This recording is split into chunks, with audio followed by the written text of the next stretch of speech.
A duck built in 1739 convinced an entire European royal court it was alive. It flapped its wings, drank water, pecked grain from an observer's hand, and then, moments later, appeared to digest it. That duck was a machine, a copper automaton with over 1,000 moving parts, and alive from the inside out. Digestion was faked, the waste loaded into a hidden chamber before the performance ever began.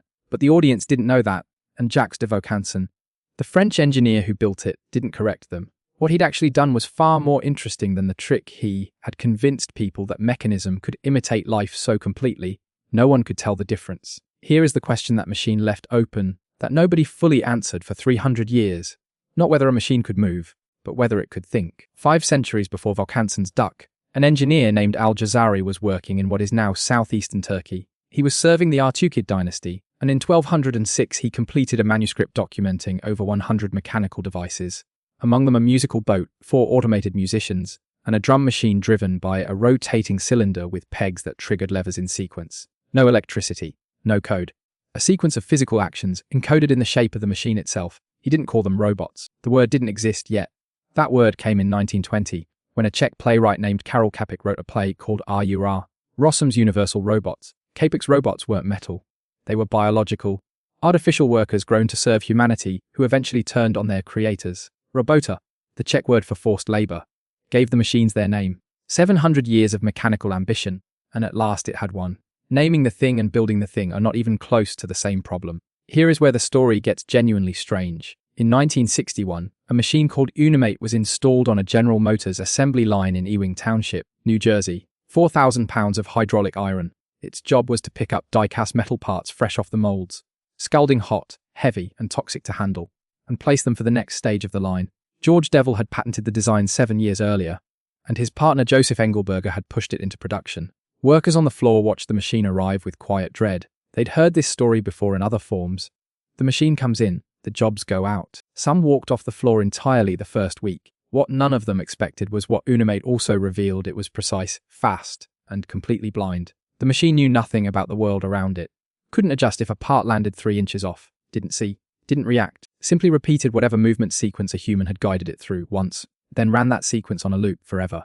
This is where the engineering actually got hard. Every functioning robot starts the same way: motors. Behaving correctly means those motors must know exactly where they are. Feedback loops called servos, tracking position in real time and correcting for drift. Motion solved. Perception wasn't. Perception means sensors, cameras to read the environment, ranging systems to measure distance, accelerometers to track the machine's own balance and speed. Sensing solved. Decision-making wasn't. Decision-making is a computing problem. Take all the sensor data, build a model of the world, and output a course of action faster than the physical situation changes. Stack all 3 layers together, and you have something that functions like a real robot. Miss one and you have a very expensive arm doing the same thing in a loop. Nobody expected how far the stacking eventually went.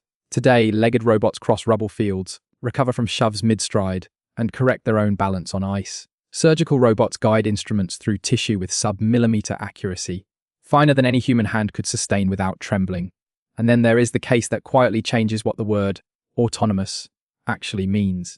Mars rovers operate on a planet where a one-way signal from Earth takes anywhere from 3 minutes to 22 minutes to arrive, depending on where the 2 planets are in their orbits.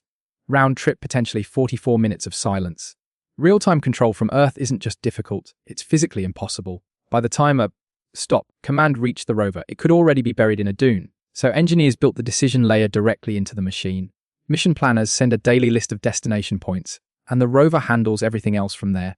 Reading terrain, spotting hazards, choosing paths, with no human in the loop at all. Not because anyone wanted it that way, because the physics of distance left no other option. Now consider what it would actually take to rebuild a robot from nothing, if the entire record vanished overnight. Mechanical engineering first, joints, actuators, the structure that holds force. Control theory next, to close the feedback loops and make motion reliable.